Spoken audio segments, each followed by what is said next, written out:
Amen. Magandang tanghali po sa inyo lahat mga kapatid. And maring nagulat siguro kayo yung nakita nyo itsura ngayon wala dun sa picture. Well anyways, ay magandang tanghali po sa inyo lahat. At salamat sa Panginoon na tayo po ay nagkasama-sama ngayon pong tanghali po na ito. Luzon, Visayas, Mindanao, good afternoon or good noon sa inyo.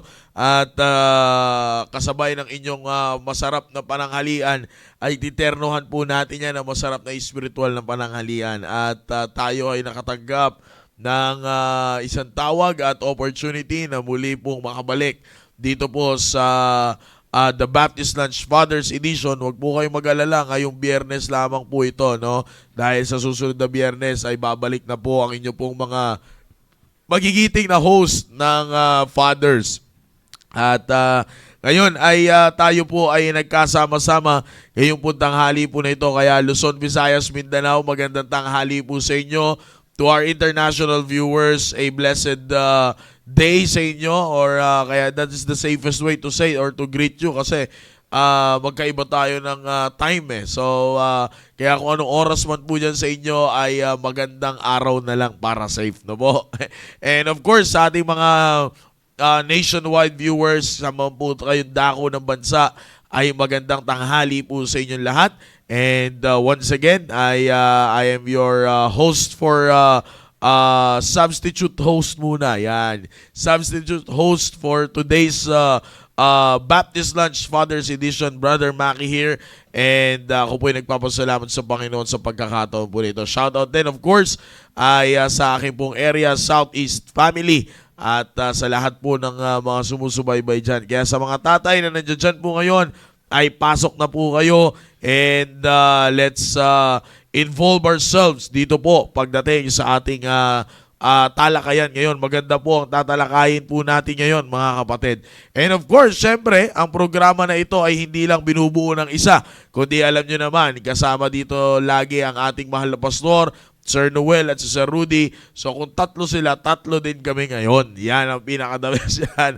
At sabi ko nga, maaaring magugulat kayo kasi yung mga kami, wala kami dun sa picture ng host ng Baptist Lunch Fathers Edition. But we really thank the Lord for giving us the opportunity. Kaya for today's substitute co-host din, no, nila Sir Noel at ni Sir Rudy, kasama ko po ngayon, wala pong iba kundi si Sir Al at si Sir Andy. Yan, amen. Magandang tanghali po sa inyo, Sir Al. Bati po muna kayo, sir. Magandang tanghali sa ating lahat. At sabi nga ni Sir Maki, we are the substitute hosts. At nung sinabihan ako kagabi, alam mo Sir Maki, nung sinabihan ako kagabi ni Sister Grace na tumawag ka daw at sabi na isa ako sa magiging host ngayon, substitute host, sabi sa isip ko kaagad, anong sasabihin ko dyan? Anong sasabihin ko dyan? But ganun pa man ay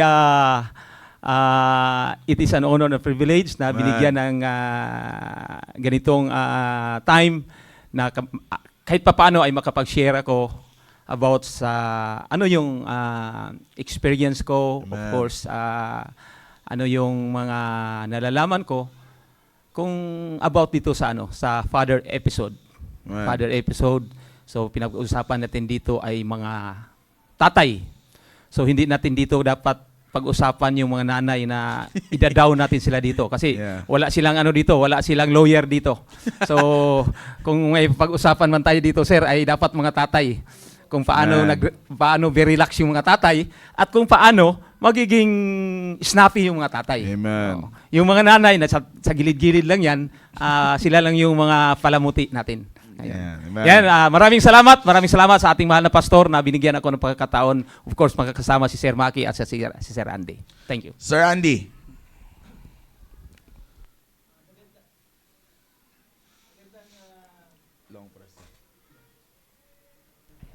Magandang tanghali po sa lahat ng ating mga katatayan sa araw na ito. At ako po ay nagpapasalamat muli sa privilege na ipinagkaloob sa atin ating mahal na pastor at maging si Sir Maki. Hindi ko rin po akalain na makakasama ko sa araw na ito. Kagabi ay merong voice message si Sir Maki pero hindi ko mabuksan kasi the moment na bubuksan ko siya, namamatay yung cellphone ko. And then, this morning, na-meet ko si Sir Hener dahil meron soul winning sa area, saturation. So, tinanong ko, yun nga, nabanggit na ako raw ay naimbitahan dito. So, ang laging meron ako kapag naimbitahan yung kaba, hindi nawawala. Pero ngayon po, ang baon ko ay panalangin, pagtitiwala sa Diyos. At siguro po, mas magiging maganda po ang ating pananghalian habang kainanananghalian ay mag-tune in po kayo sa The Baptist Lands, na kung saan wala pong ibang tinatalakay dito, kundi sa spiritual well-being nating mga katatayan. At hindi lang mga katatayan, even sa mga nanay at even mga sa lahat na. So, magandang tanghali po sa inyong lahat. Yun lang po. Amen, amen. Magandang tanghali po rin, of course, syempre sa ating mahal na pastor at who is the executive producer and the director of the program, The Baptist Lunch. No po. And ngayon po ay sila ay nasa Baag, Kapas, Tarlac, at sapagkat kasal po ng ating pong preacher po doon, si Preacher Benson Albania. And congratulations at ang kanya pong napangasawa at ang binigay ng Diyos sa kanya ay aking mista sa PSS. Walang iba kundi si Ma'am Jonalyn Fuentenegra, na ngayon siguro sa oras na ito ay Albania ka na. Kaya let's go Stewards. Yan, at class 2020 ng PSS. Classmate ko po yan, si Ma'am Jonalyn. And congratulations po sa inyo. Di ko alam kung kailan nyo ito mapapanood kasi medyo mahina ang signal po doon matumal pa ang signal. Pero I think meron na kasi naging tourist attraction na yung yung bundok na yon. So kaya let's continue to pray for them, no po. At sa atin naman, no, mga kapatid, ay magandang tanghali po sa inyo sa lahat ng mga Facebook Live viewers natin na nandiyan dyan ngayon. At sa mga pastors na nandiyan dyan, Sir Ian Juarez, no, ay nandiyan dyan na rin po, sila Sir Cesar Dejos, and the rest. Nakita ko rin mga young men na nandiyan dyan din, no? Maganda, lalo na yung mga team preparation ay makinig kayo sa ganitong klaseng programa. Nandiyan dyan si Sir Alfonso. Yan, sabi niya dito, sound on, Sir Romero Rodriguez. Wala, tinanggal ko muna siya.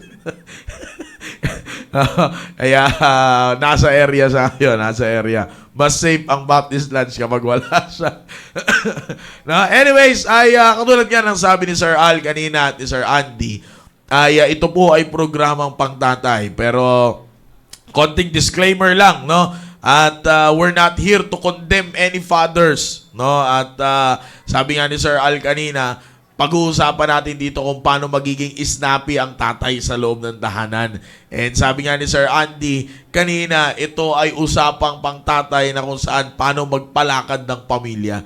At by those two na narinig po natin sa kanila, alam naman po natin kung gaano kahalaga ang pagiging tatay. No, kaya sa lahat ng mga tatay dyan, wala po kaming ibang hangarin po sa inyo, kundi ma-encourage po kayo using the biblical principles. Because if we will move in the family without the principle of God's word, alam natin kung anong pwedeng mangyari sa pamilya natin. Chaos will always be there. Opinion of each other will always be there. But again, sabi nga alalahanin natin kung anong purpose, kung bakit merong leader ng tahanan. And dito, Sir Al, Sir Andy, ang pinag-uusapan daw po nila according to our pastor ay yung tinatawag nating the triangle of family. Medyo matagal-tagal na po kasi ako hindi nakakapanood ng Baptist Lunch sapagkat pag Friday, meron, sabi nga ni Sir Andy kanina, may saturation pag Friday sa area. And pag Tuesday naman, ay busy naman tayo sa PSS work. So, medyo hindi po ako nakakasubaybay gano sa Baptist Lunch natin, no? Pero naririnig-rinig ko po sa kanila. And last Friday, I have a chance to monitor them. Yun pala, kaya pala ako pinag-monitor ng Panginoon last Friday. Iiwan pala nila sa atin. Kayo Friday na to. So, ganun pala yon. So, well, anyways, sabi nga ang ating mahal na pastor ay meron laging binubuksang topic, and that is the triangle of the family. And noong sinabi yan sa akin, actually, pare-parehas po kaming tinawagan. Tinawagan ako, tinawagan ko sila. Ganun lang yun, mga kapatid. Yung baga, damay-damay na. Damay-damay na yan. No? At kaya, ganun po. At ang sabi ng ating mahal na pastor, ang pinag-uusapan is the triangle of the family. And nung binigay sa akin yun, sa totoo lang, Sir Andy, Sir Al, yung concept na yon ng pag-aaral ng topic nila dito, sabi ko rin kumbaga kung iisipin, sabi nga ni Sir Al, anong masasabi namin dito? Lalo na po ako, nagsisimula pa lang ng pamilya, di ba? And sabi ko nga, when it comes to experience, sila makakapagsabi sila talaga ng experience sila kung paano nila napatunayan ng Panginoon sa kanila. Now, sabi nga po ng ating mahal na pastor, the triangle of family. Now, as I study it, sabi ko, okay. Sabi ko, this is a powerful concept na sabi ko, ang dami mong titing ng mga angles ng pwede na makita ka. And then kaya nabuo sa akin, Sir Al, Sir Andy, yung, at sa mga manonood po namin, yung pag-aaral na that the family triangle isn't just a geometric shape. Kasi shape po yan triangle. It's a geometric shape. Shape yan. Pag nakita nyo yan, pag simple shape lang yan, it has 3 corners lang. Kung titignan po natin, pero sabi nga ng ating mahal na pastor, ang pangit, yung triangle of family, ginagawa nilang square na ng family. So, pinagpapantay-pantay. So, ibig sabihin, nawawala yung top. No, yun po yung yun yung concept ng ating mahal na pastor sa pag-aaral po na ito. Kaya nga napakaganda, sabi ko nga, na knowing that kind of concept, knowing that kind of study ng ating mahal na pastor, you will realize that the triangle of family isn't just an ordinary shape of a family, but it is a blueprint for spiritual intimacy and structural stability. So kung makikita nyo po, mga kapatid, ito ay blueprint ng isang pamilya patungkol sa spiritual intimacy and structural stability. Na kapag ang isang tatay po, when a father understands his placement in this design, sa triangle of family, kapag naintindihan niya po ng isang tatay,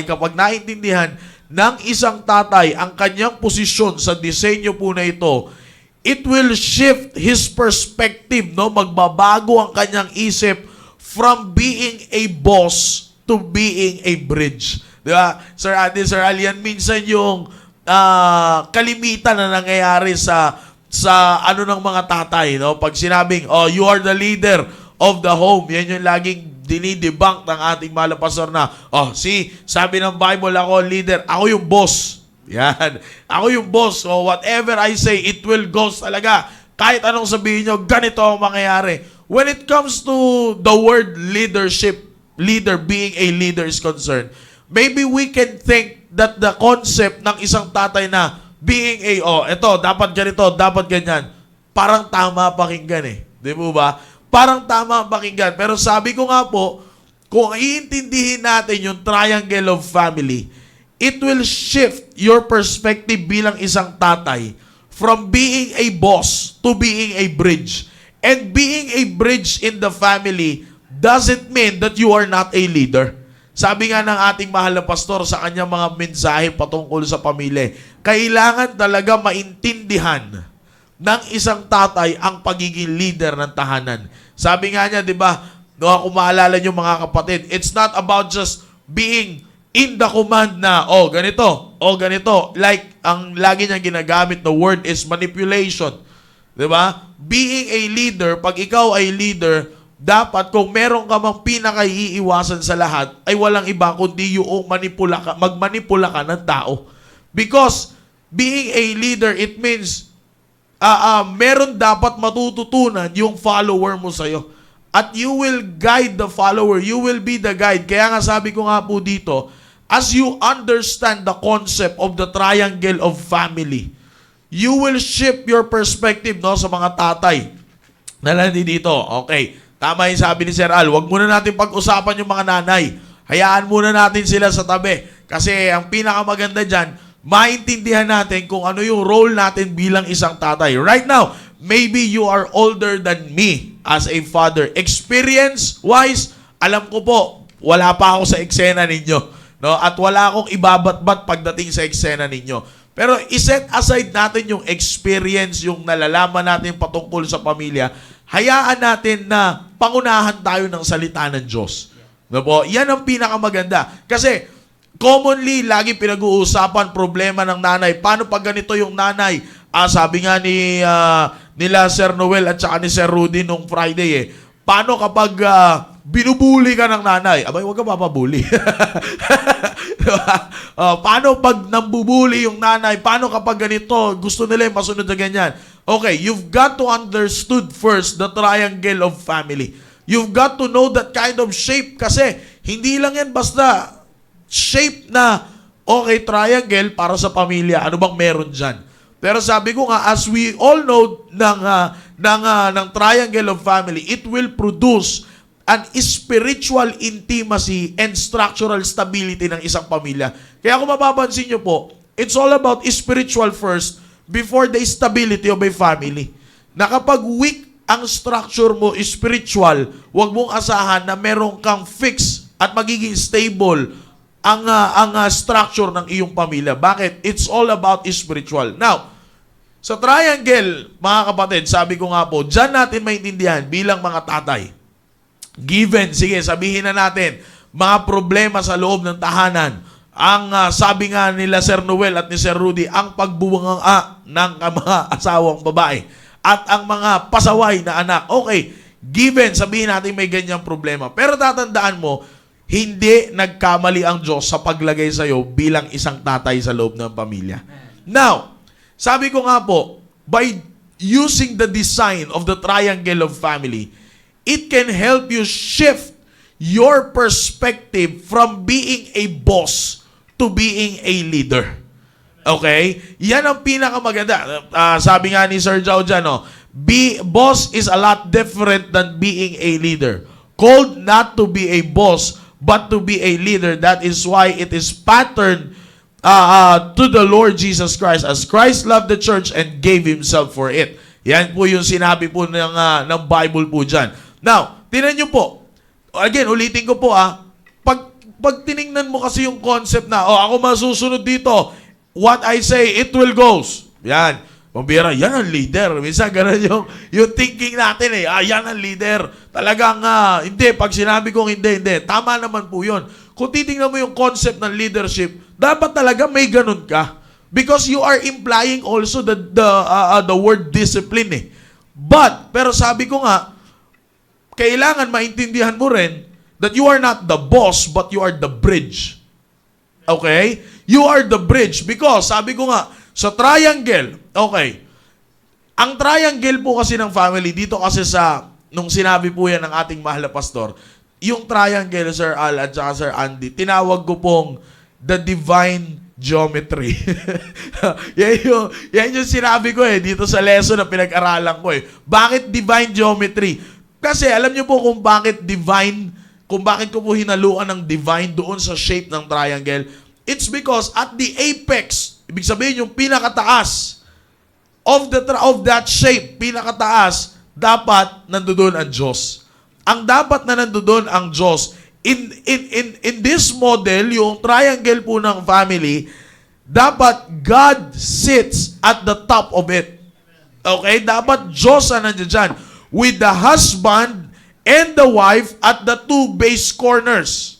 Okay? Now, the beauty of this triangle, brethren, is simple, pero makikita nyo po, napakaganda ng implication po nito. As the husband, okay, sa mga tatay po dyan, as the husband and the wife move closer to God at the top, yung nasa top, makikita po natin dito that also they move to each other. Okay? Now, napakagandang tandaan po ito sapagkat kapag hindi po natin tiningnan na ang Diyos ang nasa top, makikita mo, magsasarili itong dalawa. And sa triangle, mga kapatid, sa triangle, eto po yan. Kapag ang isa dyan ay hindi umayon doon sa top, makikita mo, it will not be on the right angle. Talagang tatabingi yan. Maharing mabigat dito, mabigat dito. 'Di ba? Hindi mo makukuha yung right angles of the triangle.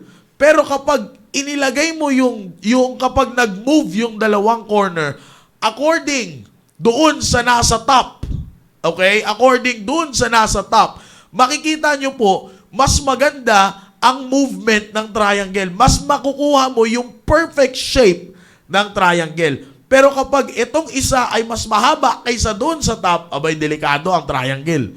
Kaya nga napakahalaga mga kapatid na ang Diyos ang makita natin on the very top of the triangle of the family. Now, pagdating ngayon dyan, makikita rin po natin yung purpose kung bakit naglagay ng tatay as the head. Now, sabi ko nga kanina, Sir Al and Sir Andy, many misunderstood yung concept pag sinabi nating father as the head. Pero again, ulitin ko po there is nothing wrong with it because it is biblical. It is God who said na ang tatay ang maging head ng pamilya. Pero ito po, katulad ng sinasabi ng ating mahal na pastor, headship is not about superiority. Headship is not about superiority, but about responsibility and representation. Okay? Napakagandang tandaan po yan sa mga tatay na nakikinig po dyan. Headship is not about superiority, but it is about responsibility and representation. It is very important thing para po sa lahat ng mga tatay na sumusubaybay po sa amin na nakakapakinig po nito ngayon. Maintindihan po natin. Kasi sabi nga nandoon yung problema. According to Sir Noel and Sir Rudy, sige, meron kang asawang nang bubuli. Meron kang asawang paladakdak sa loob ng tahanan. Meron kang mga anak na hindi susunod. So, are you going to implement your superiority being a boss? Or are you going to implement, your headship by being responsible enough and to represent in the family? Napakaganda po nito. Tingnan nyo, may babasahin lamang po akong talata sa inyo na ito po yung magiging spiritual context natin, key Bible verse po natin ngayong pong araw po na ito. Sabi po dito in the book of 1 Corinthians chapter 11, verse number 3. Okay, 1 Corinthians chapter 11, verse number 3. Sabi po ng Bible, "But I would have you know that the head of every man is Christ." Liwanag po, no? That the head of every man is Christ.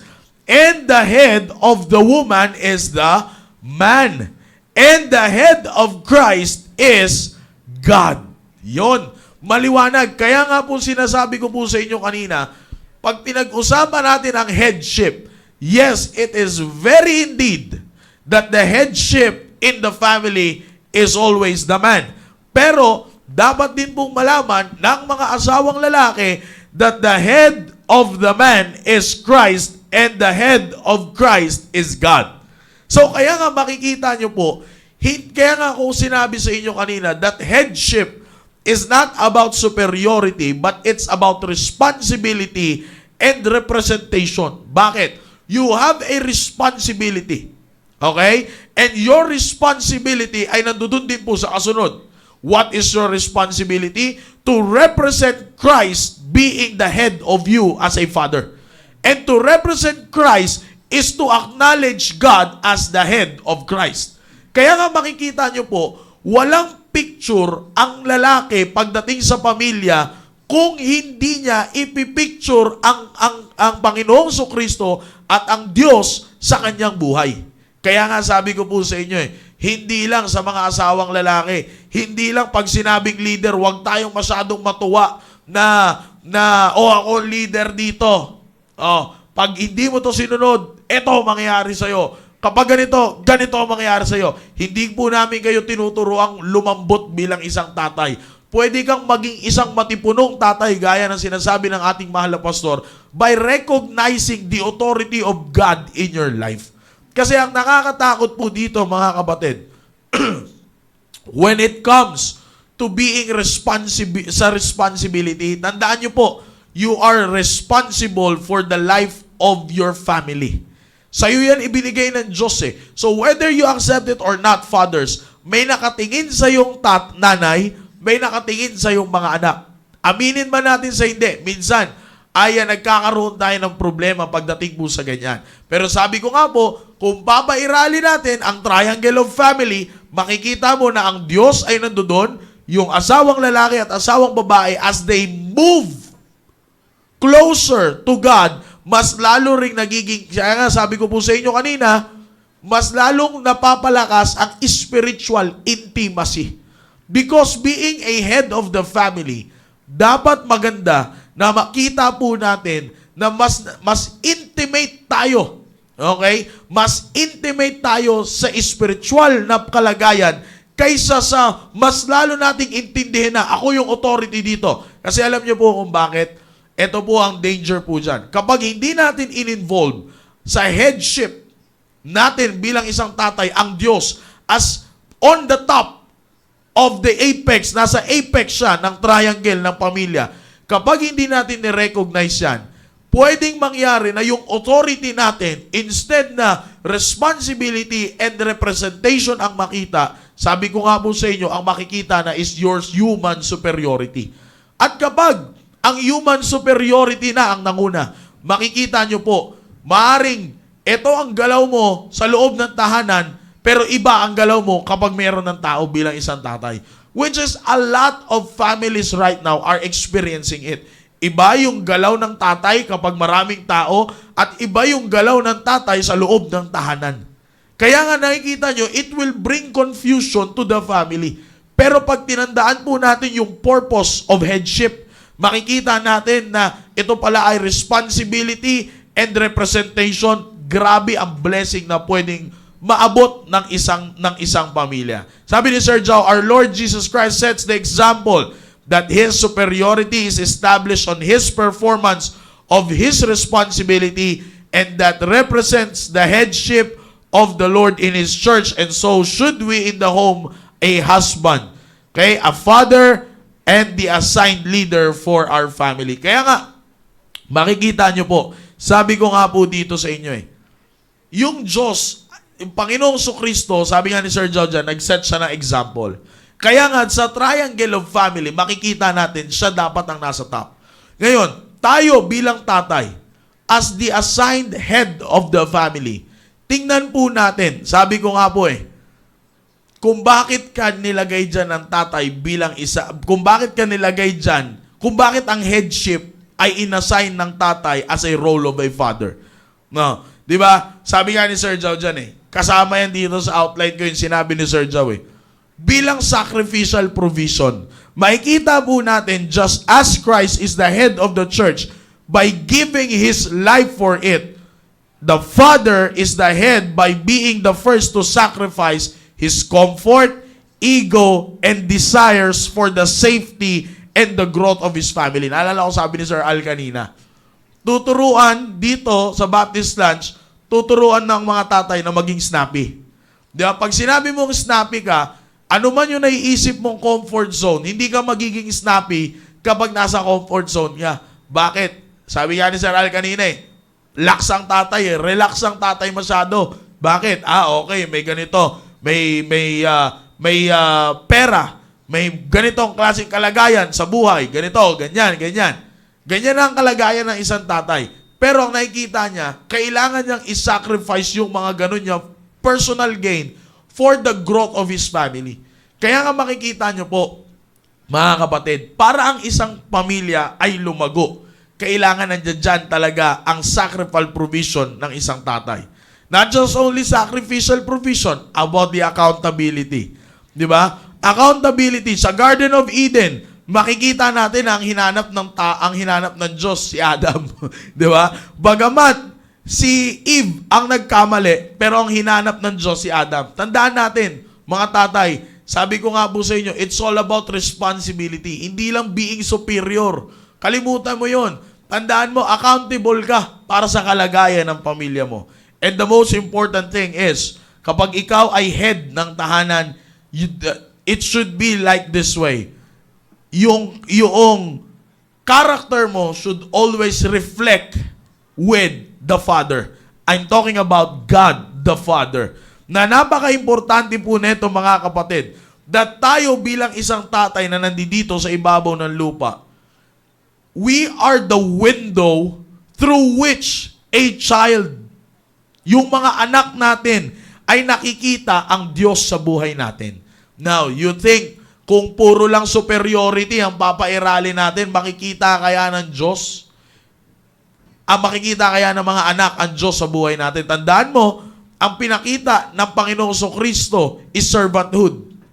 And through that servanthood na ipinakita ng Panginoong Kristo, dun siya mas naging effective na leader ng church. Dun siya mas naging effective na leader. It's not about, sabi nga kung superiority lang pinag-uusapan, sino pang tatalo sa pagiging superior ng Diyos? Wala na. Pero makikita nyo po, ang ipinakita ng Diyos to become an effective leader, be a servant to them. Reach them. Yun talaga ang makikita nyo. Kaya nga, ang pinakamaganda sa lahat, mga tatay, through the headship, ang dapat na makikita sa headship mo ay walang iba kundi ang Diyos. Kaya nga, by leading, pag nag-lead ka, dapat it will always be with grace and strength.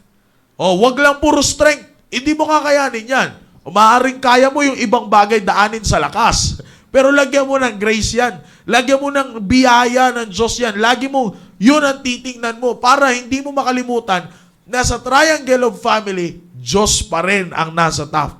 Kaya nga makikita nyo po, dito mga kapatid, all in all, dito sa aking sinabi, bago ko ipasa kay Sir Al at kay Sir Andy, makikita nyo na kung gaano kahalaga ang headship sa pamilya. Headship, sabi ko nga po is not about, hoy, gawin mo to. Dapat ganito. Pag sinabi ko ganito, ganyan ang gawin mo. Dapat may isang salita ko dito. Totoo yan.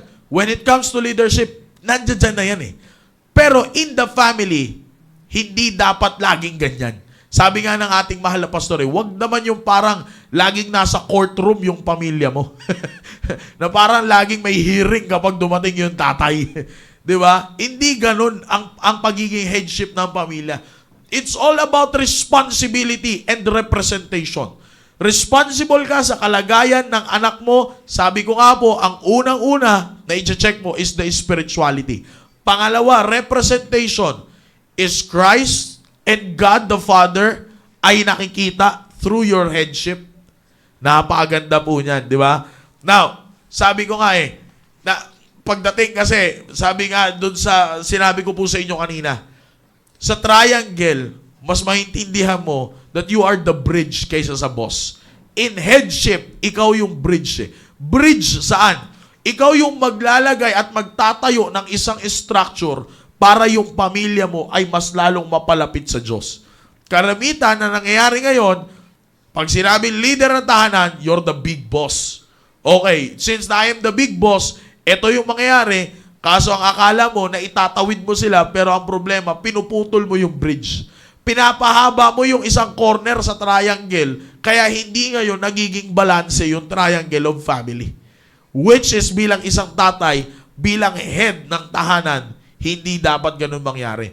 It's more on you becoming the bridge for your family na mapalapit sa Diyos at hindi mapalayo sa Diyos. Sabi ni Sir Jao, we must not forget as well, brethren, that our family represents how we represent the leadership of the Lord in our family. Yan po yung sinasabi ko sa inyo kanina.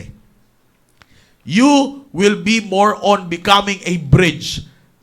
Kaya dapat bilang isang tatay, tandaan mo, bridge ka. You're not just the boss, but you are a bridge. Ikaw ang magsiset ng bridge, maglalagay ng structure para sila ay mapalapit sa Diyos. Huwag mong hayaan na yung pagiging headship mo ang dahilan para maputol yung bridge at hindi sila mapalapit sa Diyos. Sabi ko nga po, kalimitan nangyayari, yung posisyon ng tatay bilang isang head ang nagpapatabingi ng triangle. Di ba? Kasi humahaba yung kabilang dulo So hindi na nagiging equal. Imbis na yung Diyos lang ang magbalanse being on the top, dahil pinapahaba mo ito, mali ang pagtingin mo sa headship mo, nagiging hindi balanse ngayon yung triangle ng pamilya. Yan ang pinakamaganda po sa lahat. Okay? Sir Al. Thank you, Sir Maki. Napakaganda yung binabahagi mo sa amin. Yung triangle of family. Tama ngayon, ano? Kung triangle yan, dito sa pinakadulo at sa pinakamataas ay ang Diyos. And then, dalawang vertex. Yung dalawang side dito ay dalawang point na intersection dito ay yung husband at saka yung wife. Habang doon sila nakatingin sa Diyos, habang sila ay nagiging matured, papalapit sila sa Diyos, ay paunti naman yung distance ng dalawang ito dito sa baba. At nagiging closer sila sa bawat isa. At yung church natin sa ngayon, ang theme natin ay that I may know Him. Na makikilala natin ang Panginoon. Ibig sabihin nun, nakafocus tayo sa Kanya. At tayo as a father ay dapat ganun na rin yung puso natin. Yung puso natin. Na dapat nakafocus na rin tayo doon sa Panginoong Diyos. Ibig sabihin yun, ang bawat isa doon sa baba, ito yung baba, nandito yung tatay, ay nanay, nandito yung tatay. So ibig sabihin doon, dapat yung dalawang yun, alam nila kung ano yung responsibility nila. At dapat sa atin, tayong mga tatay, alam natin kung ano yung responsibility natin. Hindi yung, ako yung leader. Leader ako, na ako lahat nagpapatakbo niyan. Hindi.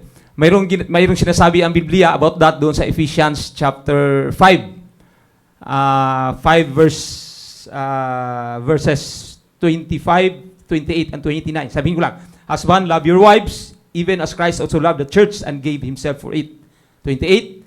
So ought men to love their wives as their own bodies. He that loveth his wife loveth himself. For no man ever yet hated his own flesh, but nourisheth and cheereth it, even as the Lord, the church. So ibig sabihin, yan yung responsibility natin. We have to love our wives. We have to lead. I-lead natin sila with love. Gaya ng pagmamahal ni Kristo sa church. And He even died for it. So nandoon yung sacrifice. Sinasabi na dito, sacrificial na pagmamahal. Na pag sinasabi nating sacrifice ay nandoon yung humility natin. Nandoon yung pagmamahal natin sa kanila. Aminin naman natin mga tatay. Noong nag-decide tayo na mag-asawa tayo, ay hindi na tayo iisa. Mayroon na tayong mga kasama na family. Nabubuhay tayo, nagtatrabaho tayo, hindi for ourselves, nagtatrabaho tayo dahil sa ating mga pamilya. At dahil sa ating mga pamilya. At dahil doon, dapat alam natin kung ano ang role natin. Sinasabi natin na yung tayo mga tatay, we are the head of the family. Ang tanong ngayon, are you worth, the position ay nandoon na. Bigay na ng Panginoon. Ang tanong ngayon, worthy ka ba na maging leader ng pamilya?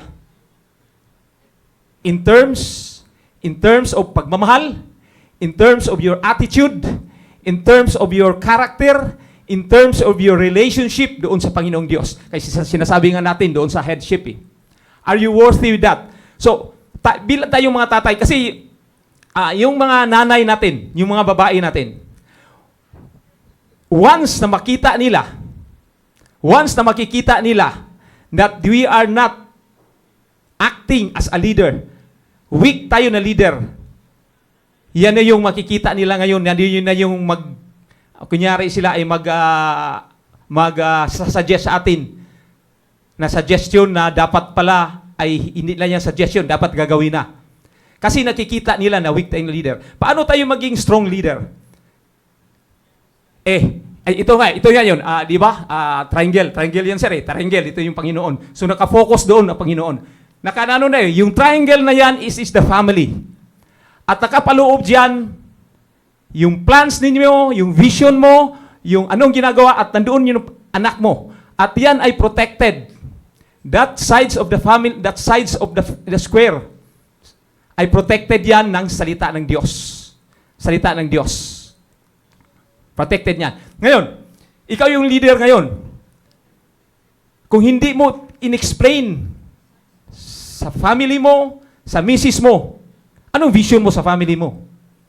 Anong goal mo? For example, long-term goal mo, short-term goal mo, 1 year from now, anong gusto mo sa family mo? Kung hindi mo ina-explain yan sa misis mo, ay talagang ang misis mo magsasarili yan. Magsasarili yan sila. Kung hindi yan clear sa kanila kung saan ang gusto mo.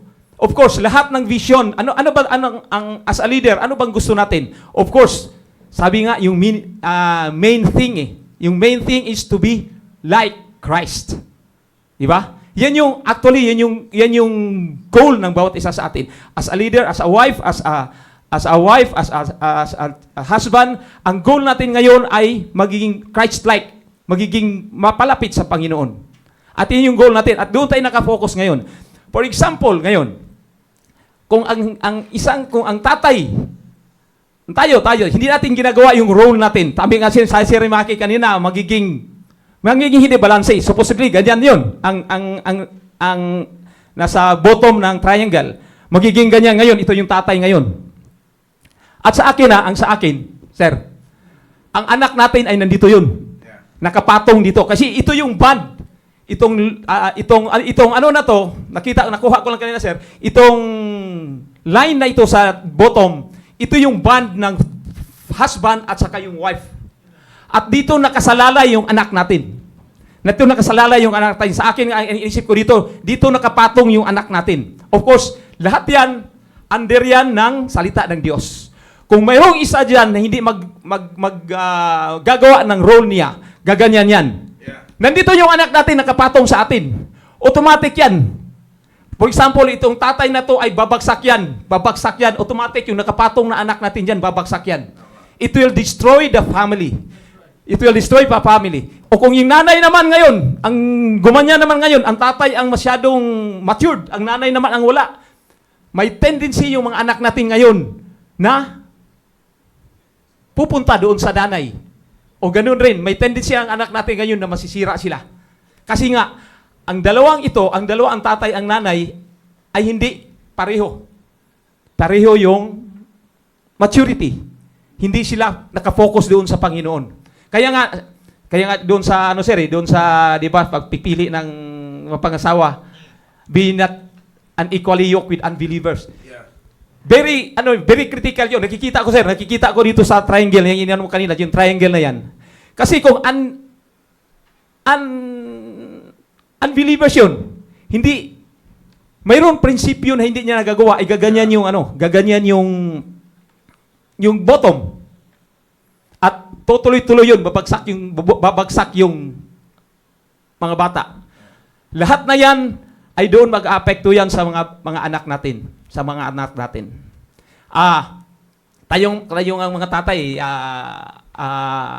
tayong mga tatay ay, akala ko rin noon ay maglilid tayo, ay leadership, na parang military. Military siya na, gawin mo dito. Hindi eh. Nung our church, maraming tinuturo ang ating simbahan about biblical leadership. Ito yung biblical leadership, ito yung servant leadership na sinasabi na servant leadership na pinapakita ni Jesus Christ. Ito yung sinasabi ko kanina, na dapat na si Kristo ay namatay sa kanyang church, died for His church. At tayong mga tatay, dapat ganun rin tayo. We should, kung kinakailangan yung buhay natin ay sakripisyo natin para sa ating pamilya, mas maganda. Kaya lang, ang problema doon, paano susunod yung pamilya natin, paano susunod yung wife mo, paano susunod yung mga anak mo, kung hindi nila alam kung anong plano mo. Kung wala rin tayong plano, kung hindi natin in-explain yan sa mga anak natin o sa pamilya natin, sa nanay natin, ay sa asawa natin, walang mapatutunguhan. At yung plano na yan, of course, rin yung mga pamilya natin, yung plano na yan, ay of course, naaayon yan doon sa salita ng Diyos na nandoon yung Diyos sa taas natin. Sa taas natin. Nandoon yung Diyos sa taas. Doon tayo nakafocus sa Kanya. Nakafocus sa Kanya. Example, isang example lang, sir. Sasabihin mo ngayon sa anak mo, oh, pumunta ka sa sumama ka diyan visitation. Kailangan 'yon. Ikaw sa tatay, inano mo yung responsibility mo. Inano mo yung leadership mo na dapat sumama siya sa visitation. Hindi pa na sumasama yung anak mo sa visitation. Of course, dapat ikaw muna sa sarili mo, sumama ka sa visitation. At instead na sabihin mo, i-impuse mo sa mga anak mo kung, sumama ka, ganyan. Bakit hindi mo sasabihin sa kanya, alam mo, yung visitation na yan, mayroon kayong makukuha niyan. Napakaganda yung visitation na yan. I-explain sa kanila, anong purpose ng visitation na yan? Sa personally, sa atin sarili, makikita mo doon ang iba't ibang klaseng tao. Iba't ibang klaseng tao. Ididil mo ngayon yung iba't ibang klaseng tao. Pag hindi malalaman ng mga anak mo, visitation yan ay order ni tatay. Pag hindi mo in-explain yan sa kanila. So, ibig sabihin, lahat ng ituturo natin sa kanila, it should have dapat ay mayroong explanation yan. Kung ano yung makukuha nila. For example, magbigay ka ng tithes. Ay, sabi naman sa Bible, magbibigay ng tithes. Pero anong connotation yan sa magbibigay ng tithes? Yan yung blessing ng Panginoon. And then yung marunong kang magtipid. Marunong kang magtipid na iyan lang yun ang kailangan mo. So lahat na ito, as a leader, dapat hindi mo ini-infuse na parang dominion yung ano mo, na gawin to. Dapat lahat ng sinasabi natin sa kanila, kahit in accordance sa Biblia, of course, in accordance sa Biblia, but we have to explain to them. We have to explain to them kung ano yung benefits na makukuha sa kanila. So as a leader, it's not about dominion, but it's about servanthood. Yan lang, sir, masabi ko, sir. Amen. Thank you, Sir Al. Sir Andy. Muli po, magandang tanghali sa bawat isa po mga katatayan. Salamat po, Sir Maki. Salamat po higit sa lahat sa ating mahal na pastor. Salamat po, Sir Al. Doon po sa mga tinuran ni Sir Maki at ni Sir Al, ay truly po bilang isang father, bilang isang husband, ay maganda minsan nahuhuli.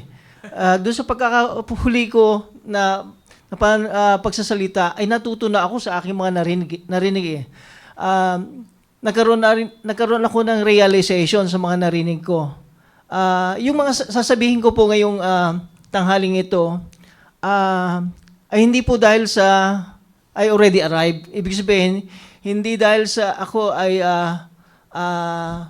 successful na. Sapagkat doon sa mga narinig ko po, nakita ko ang sarili ko bilang isang husband, bilang isang father. Napakaliit eh. I just recall yung pangaral ni Sir Roy. Akala niya kilala na niya ang Diyos. Ganon niya talaga kakilala na. Doon sa tanong na, how much do you know God? Dito rin nakita ko sarili ko na hindi sapat yung bilang isang ama na ma-provide mo na yung pangailangan nilang material. Hindi po sapat eh. Nasabihan ako ni Sir Maki kanina, niya, Sir Andy, kailangan masabi natin yung kahalagahan ng pagiging head ng isang father o pagiging head ng isang husband. At nasabi na rin po ni Sir Maki kanina, nakot na rin yan sa 1 Corinthians. Pero basahin po uli natin. Sabi dito, 1 Corinthians chapter 11 verse 3. But I would have you know that the head of every man is Christ, and the head of the woman is the man, and the head of Christ is God. So ito po yung this is God ordained this structure for stability and order. So napakaganda po na magkaroon talaga tayo ng intentionality, pagiging mindful bilang isang ama ng tahanan, bilang isang asawa, na dapat nating we have to take the rightful place as a husband. We have to take the rightful place as a father. napakahalaga na tayo mismo sa ating mga sarili, sa atin mo mismo magmula yung tayo ay matuto. Tayo ay lubusan pa nating makilala ang Panginoon, matutunan ang mga prinsipyo ng salita ng Diyos sa subject na ito ng pagiging head as a father, head as a husband. Kasi kung hindi mangyayari yan, as if akala natin ay okay na ang lahat. Wag na tayong lumabas kasi tayo is nabanggit din kanina ni Sir Maki yung the word representation. Kumbaga representative tayo ni Christ para sa ating family. Kung tayo as ambassador of Christ doon sa mga unsaved, tayo rin ay ambassador of Christ to our own family. As a head, kailangan talaga magkaroon tayo ng malinaw. Hindi lang alam, malinaw at tamang kaalaman, at magkakaroon tayo ng pagiging mindful at intentional sa bagay na ito na sinasabi nga ni Sir Al kanina, yung plano, dapat talaga malinaw yan eh. Paano mo maiisa sa katuparan ang kalooban ng Panginoon kung ikaw mismo is kukunti lang ang alam mo dyan, or ang alam mo nga lang dyan ay hindi pa talaga akma doon sa sinasabi ng salita ng Diyos.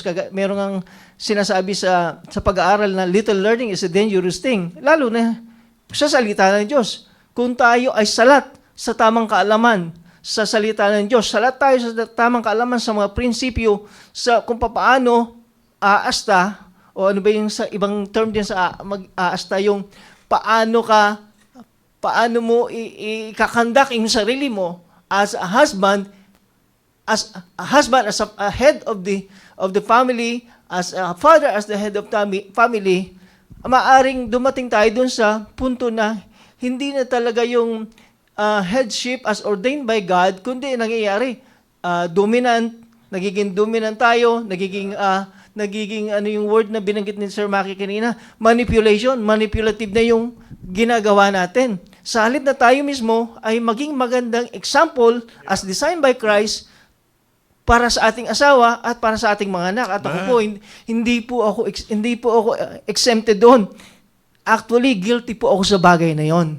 May mga bagay na nangyayari na kung saan na-realize ko, hindi na biblical headship yung aking nagagawa o na ipapakita, kundi manipulation na or pagiging dominant na sa kanila dahil ba ako isang ama. So mali, hindi yun ang context na sinasabi ng Biblia eh. Hindi yun ang context na nabanggit kanina sa 1 Corinthians chapter 11 verse 3.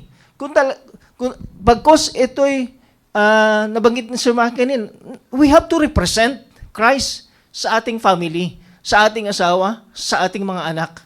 So, napakainam po na wag po tayong maging passive bilang mga ama ng tahanan. Nabanggit ni Sir Al kanina, hindi yung, limbawa, punta sa pagsoul winning. Mas maganda na ikaw mismo bilang isang ama. It's a different thing na sabihin mong mag-soul winning ka, maganda yan. Pero it's another thing na mag-soul winning ako anak, sasama ka. So napakaganda ikaw mismo, makita mismo sa yung ehemplo. Yung hindi lang puro ka instruction, hindi lang ka puro command. Ikaw mismo ipakita mo. At ako'y nagpapasalamat ng lubos po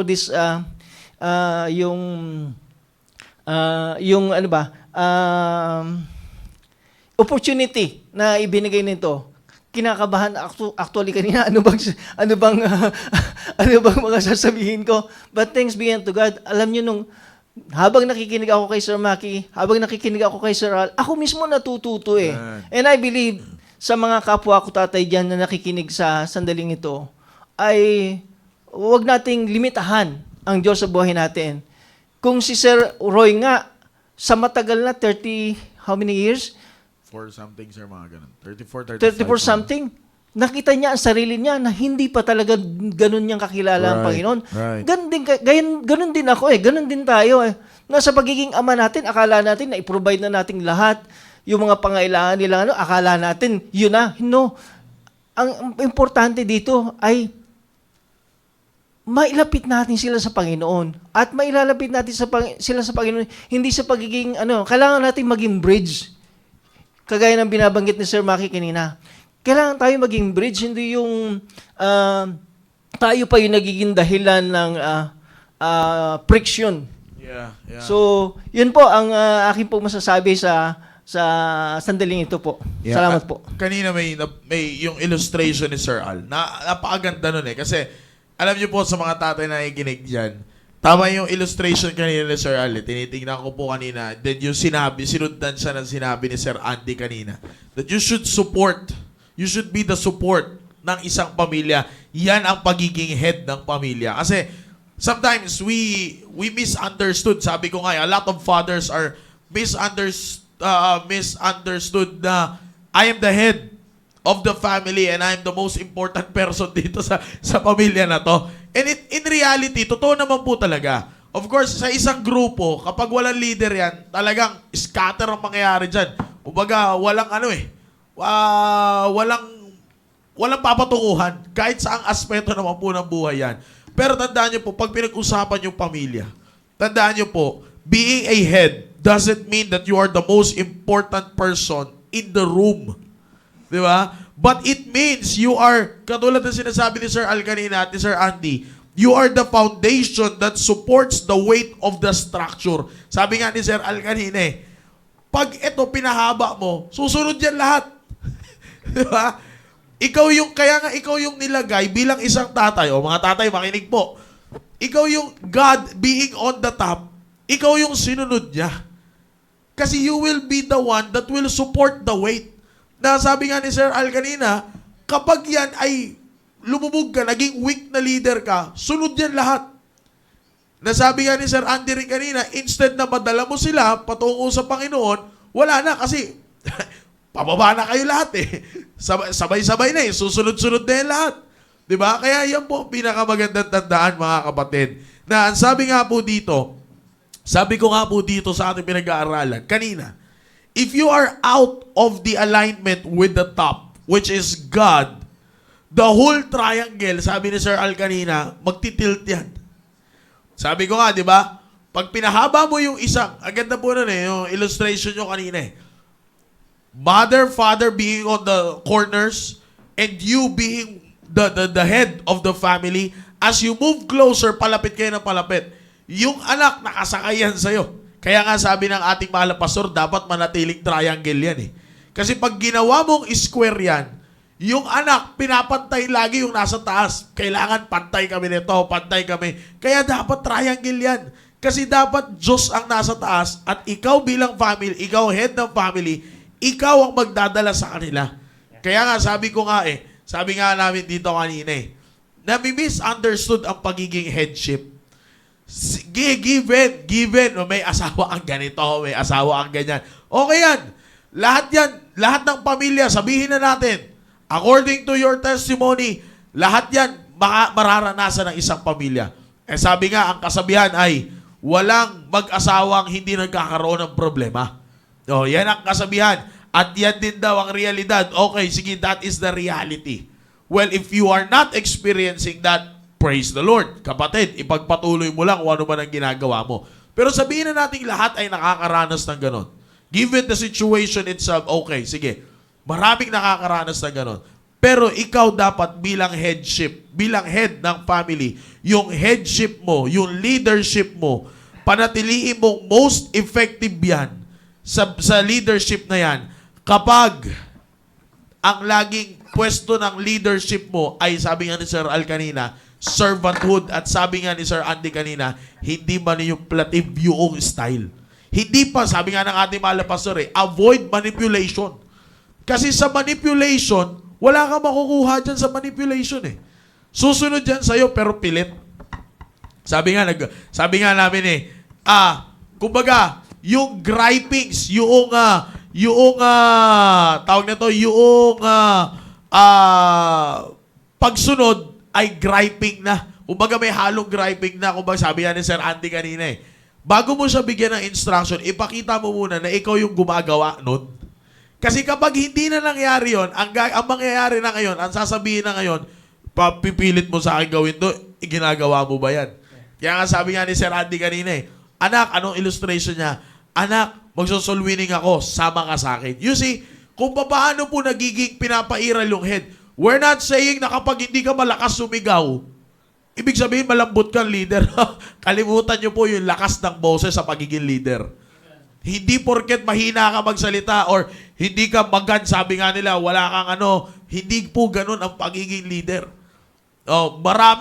May tato pa nga iba. Diba? Biro lang naman yon. Pero kita nyo mga kapatid, leadership is not about being head of the family. It's not about being, hindi mo yan makikita. It will not be seen on your physical aspect or the voice na meron ka. Tandaan nyo po, hindi po yan ganon. Ang headship ng pamilya ay makikita kung paano mo ginagabayan ang pamilya mo palapit sa Diyos. Kaya nga, sabi ni Pastor, panatiliin mong triangle yan. Sabi ni Sir Al kanina, as you move closer, palapit ka ng palapit sa top. Pero sabi nga, huwag mo kaya na maging weak ka din kasi magtitilt yan at pag yan ay nagtilt, bulusok yan lahat pababa. Damay lahat yan. Sabi ni Sir Jow, the most important person in the family is God. We should never brag ourselves as the most important or even count ourselves the way highly unless God is the one who recognizes it. Tama po yun. Manipulation is not biblical leadership. Rather, an ungodly act of responsibility given by God. Totoo po yan. Kaya nga, si Pastor Hill, hate na hate niya ang manipulation. Ayaw niya talaga ng manipulation. Bakit? Kasi walang Diyos sa picture ng manipulation. Kasi kung manipulation ang pinaka-importante sa lahat, kapatid, walang buhay sa atin ngayon. Pero kita niyo po, pinakita ng Diyos, no, this is how I will become a God to you as my people. Ngayon, fathers, gawin lang natin yon.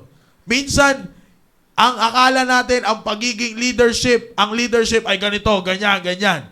Kaya maraming fathers ang hindi tumatanggap ng ganitong pamamaraan ng leadership. Para sa makikita nyo po dito sa ating pinag-aaralan, hindi naaayon sa perspective ng tao ang leadership. 'Di ba? Masakit ito sa mga fathers. Itong yung malaman mo na ganito pala dapat pairalin ang leadership. Kasi marami na pong Sir Andy, marami nang nasanay sa ang leadership. Gawin mo to. Ayoko niyan. Ito dapat. Yan. Pero sabi nga ni Sir Andy kanina, na-explain mo na ba kung bakit ayaw mo niyan? Nabigyan mo na ba, nung nagbigay ka ng instruction, nabigay mo na ba yung sinasabing blessing kapag sinunod mo yung instruction na yan? Naipakita mo na ba yan sa kanila? Di ba? Tama naman yung sinasabi ni Akatay, masakit lang talaga yung pagkakasabi niya. Di ba? Ganun lang yun mga kapatid, ang concept ng leadership sa pamilya. It's not about you At kapag ito po ang pinairal nyo, kapatid, kapag ito ang pinairal ninyo, makikita nyo, mukha lang malambot ito Pero this is what a leadership is all about. Kasi katulad nga po niyan, wala tayong ibang pinroclaim dito, kundi unahin mo yung Diyos, hayaan mo yung Diyos maging top at sumunod ka dun sa proseso na yon. Sa mata ng maraming tao, sa mata ng maraming lalaki, parang weak naman ng leadership na tinuturo nyo. Pero tingnan nyo po, sabi ko nga, wag kami ang sundan nyo. Sundan nyo po yung sinabi namin because lahat yan ay galing sa Biblia. They speak through their experience using the Bible as the window of it. Nagsalita po ako dito sa inyo, gamit din ang salita ng Diyos. We don't recognize our personal opinion. We recognize what the Bible says. Kapatid, sa mga fathers, sabi ko nga from the very beginning of this program, hindi po kami nandito para mangundinan ng tatay. Kundi nandito po kami to encourage you, katulad ng ating mahal na pastor, just follow the triangle of family. At makikita mo, ikaw bilang isang tatay, as you follow it, sabi ko nga, mas maintindihan mo that you are not the boss, but you are the bridge. Bridge ka. Ikaw yung magdadala ng pamilya mo palapit sa Diyos. And that is what headship is all about. Meron po ba kayong gusto sabihin, Sir Al? Yun lang sa sir, yung sa triangle of family. Ito nga tayo, sir, ito yung wife, ito yung husband, and ito yung God. So lahat yan ay nakafocus tayo sa Panginoon. Lahat ng doktrina at prinsipyo about family ay nandoon tayo. Napakalaki yung responsibility ng husband. Kasi the husband, ito yung bond ng husband at ng wife. Dapat ang responsibility ng husband as a head ay mapatibay yung bond na ito. Kasi diyan nakasalalay yung ating mga anak, diyan nakasalalay lahat eh. Once na yung bond na yan ay maputol yan, bagsak lahat yan. At the same time, sa responsibility niya, napapatibay niya yan, na mayroon pa siyang responsibility doon sa Panginoon.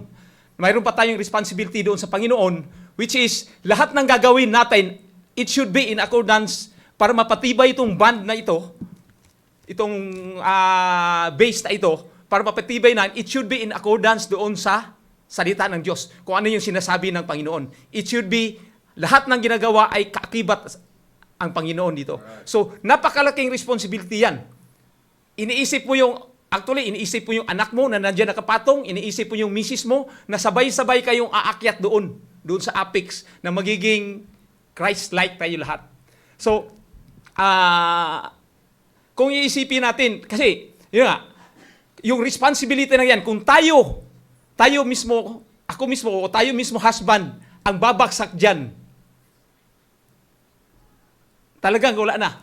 Mapuputol talaga yung bond na yan, mapuputol yung base na yan, mapuputol yung relationship natin sa Panginoon, wala na. Watak-watak na yung family. At mind natin, kung magkakasala man tayo, of course, nagkakasala man tayo, dahil nagkakasala tayo, bagsak yan lahat, okay lang. Kung nagkakasala tayo yung cause sa pagbagsak, ay yung consequence ng Panginoon ay sa atin. Paano yun pag yung consequence na yun ay ibibigay doon sa mga anak natin? Paano yun kung ang consequence doon sa kasalanan natin ibibigay doon sa asawa natin? Okay lang, kasi tayo nagkasala, dapat sa atin yung consequence na yun. Kaya bumagsak yun. Paano pag ang Panginoon ngayon doon ibibigay sa asawa mo, doon ibibigay sa anak mo? Kawawa naman sila. So yun yung responsibility as a father, as a leader, na pangalagaan natin sila. Of course, nandoon yung servant leadership, nandoon yung set by example na leadership. Ay yan yung biblical leadership na tinuturo sa atin ng Panginoon, di ba? At madali lang kung isipin natin, madali lang isipin, pero napakahirap gawin. Magagawa lang natin yan, it is only by the grace and mercy ng Panginoon sa atin. Amen. Grace ng mercy ng Panginoon. At ako mismo, sir, rin ako dyan, yung guilty rin talaga ako dyan. Marami rin akong hindi ko nagagawa na dapat gawin ko sa pamilya ko. For example, na dapat magiging good example ka, ay mayroon rin akong pagkakamali na kung saan ay dapat babaguhin ko. So as a leader, tingnan natin palagi yung sarili natin. Kung yung misis natin, for example, yung misis natin galit, yung misis natin. Una, titingnan natin, hindi yung misis natin, bakit galito? Titingnan natin yung sarili natin. Bakit nagagalit yung misis na to? Bakit nagagalit?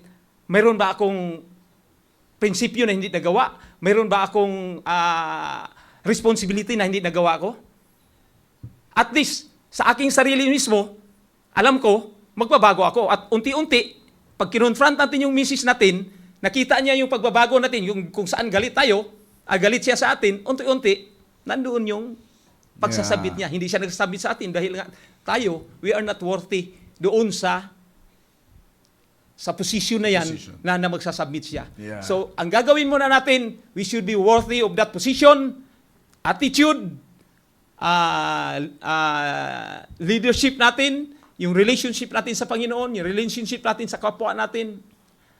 Napakalaking responsibility talaga. It is only by the grace and mercy of God na magagawa natin yun. Yeah. Maraming salamat. Tama po yun eh. Bago maghuling si Sir Andy. Tama po yun. magandang realization yun para sa mga tatay. Pag nagka-problema yung pamilya, huwag agad sisi sa pamilya. Tama yun. Kasi, you were there as a father to guide them. Sabi nga natin kanina dito sa pinag-uusapan natin. And hindi po namin kinakampihan ang asawang babae at ang mga anak. Okay, sabi ko nga given the situation, sige may pasaway na mga anak. Merong nanay na ganito, kung ano bang tawag nyo dyan sa mga nanay na ganyan. Diba? Katulad ng sabi ni Sir Al, mabilis magalit, ganito, ganyan, ganyan. Ang check lagi, ikaw yung nilagay ng Diyos dyan Ano ang isa... Actually, Sir Al, sinabi yan ni Pastor Hill Bago ka magsabing, uy, bakit ginawa mo to? Uy, bakit ganyan? Bakit puro ka na lang ganyan? Check mo muna. Baka may na-miss ka na biblical principle na hindi mo na ituro at hindi mo na ipakita sa pamilya, kaya nagkaganyan yan.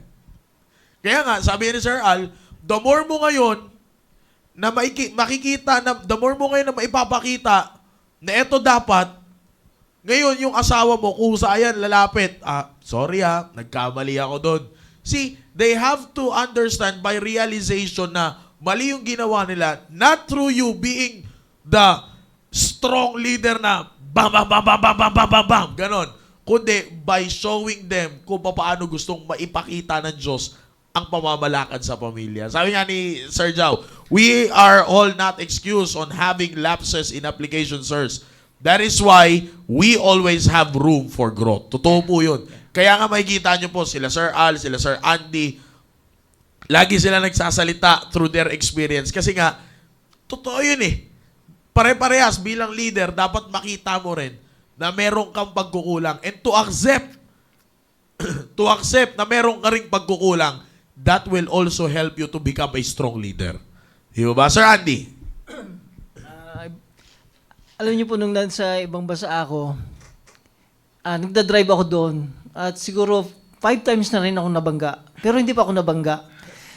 Hindi, 5 times po ako nabangga, pero hindi pa ako nakabangga. Opo. Ang nakita ko po doon is bilang isang ama ng tahanan, bilang isang asawa, leader, mahalaga na ikaw na pinagkatiwalaan ng Diyos na driver ng iyong family, ay talagang maging knowledgeable ka doon sa skills na yan, sa responsibilidad na yan. At katuwang ng responsibilidad na yan ay merong accountability. Nabanggit ni Sir Al kanina yan Dadagdagan ko lang Kailangan talagang magkaroon tayo ng consciousness doon sa accountability natin sa Diyos before God, doon sa pinagkatiwala bilang steward ng ating family. Maging tayo doon, maging conscious tayo, maging deliberate tayo, maging intentional tayo doon sa role natin bilang isang padre de pamilya at bilang isang husband as a head ng family. Salamat po. Yan, amen, amen. Kaya mga kapatid, napakaganda ng talakayan natin, Kaya nga, sabi nga po namin sa mga tatay headship, that is what headship is all about. You've got to understand. Mahirap yung, sabi ni Sir Al kanina, nabanggit niya yung akala niya dati, dahil nasa military siya, dapat ganun din yung pamamalakad sa pamilya. Hindi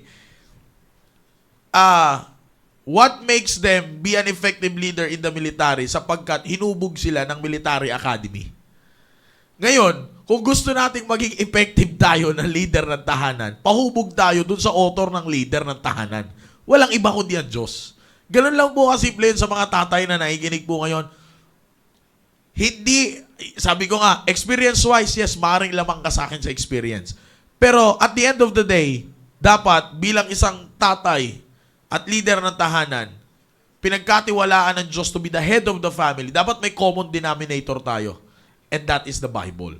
Yan, let's always look through the Bible on how God wants us to be an effective leader. Sabi ko nga, effective na naging leader si Sir Al hanggang siya ay nag-retire from the service. Maganda ang record. It's because of the training na nakuha niya sa PMA as a military leader. Ngayon sa atin, bilang isang leader ng tahanan, gusto mo maging effective? Yes, sir. Yung natutunan sa PMA, sir, ay hindi mo maitutulad sa natutunan mo na leadership biblical leadership na tinuturo sa church. Amen. Amen. Yung tinuturo sa PMA, ang nangyayari ngayon, sir, doon sa leadership na yun, sir, ang nangyayari ngayon, kung ano yung tinuturo sa Biblia, yun yung nagiging nauuna. Mm. At yung tinuturo ngayon doon sa PMA, siya yung nagiging secondary. Yeah. Secondary, sir. Man. Nagiging complement siya doon sa yung leadership na tinuturo sa Biblia. Man. At yun yung nung una, yun yung ano ko, sir. Pero at the yung later part ng nung naghahawak na ako ng mga units, nakikita ko ang application talaga ay yung leadership na tinuturo ng Bible. Bible. Amen. Amen. Yung leadership na tinuturo ng Bible. Yun talaga. At mag-secondary lang yun. Magsusupplement lang yung tinuturo kung ano yung tinatawag ng military leadership na tinuturo na kailangang very power. Magsusupplement yun. Amen. Sir, may dagdag lang po ako. Yes, sir. Go ahead. Go ahead po. Meron lang pong realization ngayon. Sabi ko, dapat ko umpisahan. Siguro, pwede rin umpisahan ng mga kapwa tatay natin. Amen. Habang nagsasalita po kayo, na-realize ko na dapat siguro it's about time for me as a father, as a husband, magkaroon ako ng spiritual inventory. Tingnan ko ang sarili ko doon. In light of the Word of God, Man. ano na yung aking tunay na estado bilang isang ama, bilang isang asawa na lalaki. Salamat po. Yeah, totoo po yun. Maganda po yun. See, sabi ko nga po came from the experience of them. Napakaganda na wala kang pwedeng itapat kapag ang Bible na ang nanguna dyan. Sabi ni Sir Jao, sakto, experience is good to share, but much better if it is God's experience. Never brag our experience if God is not in it. Totoo po yan. Napakaganda po yan. Kaya nga, tingnan nyo po, to be an effective leader, sabi nga ni Sir Al kanina, maganda yung training. There's nothing wrong with the training. Pero to become much more effective na leader, lalo na kung ang usapin ay pamilya, haluan mo na, ito ng pinaka-the best na magti-train sa'yo. Walang iba kundi ang salita ng Diyos. Totoo po yun. Natututo tayo sa experience. That is very true. Pero higit sa lahat, dapat mas matuto tayo sa experience natin sa salita ng Diyos. Sabi nga ni Sir Andy kanina, ngayon lang may realization siya, spiritual inventory. Spiritual inventory ng isang tatay. Which in line doon sa sinabi kanina ni Sir Al, na okay, nagkaroon ng ganitong problema sa pamilya.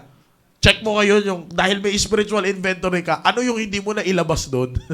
Di ba? Ano yung hindi mo nakuha doon? Ano yung hindi mo na ilabas at na i-put into application? Mga kapatid, sarap ng usapan, pero hindi po kami taga dito.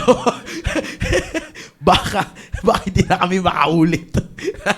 Well, anyways, ay salamat po sa Panginoon na nagkasama-sama po tayo. Salamat na kaming tatlo ay nabigyan ng opportunity to be a blessing po sa inyo. And we hope that we became a blessing po sa inyo, no? Again, katulad ng sinabi ko po sa inyo, wala po kaming ibang hangarin. We are not here to condemn people. We are here to encourage you using the Word of God. Medyo masakit lang talaga ang tama. Alam niyo po kung bakit? Kasi nakabukas yung Bible At ang Bible ay sinasabi nito yung kailangan natin at hindi yung gusto natin. Ganoon naman lagi kahit sa ang aspeto Inom ka ng gamot, medyo paklasa yung lasa, pero wala kang magagawa. Kailangan mo yun So, ganoon talaga mga kapatid. Kaya sa lahat ng mga tatay po dyan, I hope we've been a blessing po sa inyo.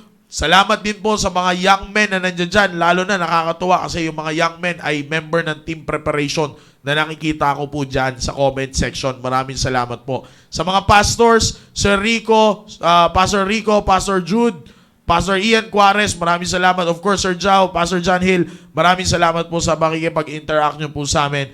And it's been a blessing po na kami ay pumarito po. And maaring next Friday, hindi na kami nandito. Babalik dito sila Sir Noel and sila Sir Rudy. Well, salamat po sa ating mahal na pastor na nabigyan kami ng pagkakataon na maging bahagi po ng programa po na ito. Ano po? Kaya, in behalf of our pastor, who is the executive producer and the director of the program, The Baptist Lunch, I am your substitute host, Brother Maki, along with Sir Al and Sir Andy. Kami po ay nagpapasalamat sa inyo lahat sa pagsubaybay nyo. Thank you for being with us. To God be the glory. Magandang araw po sa inyo lahat.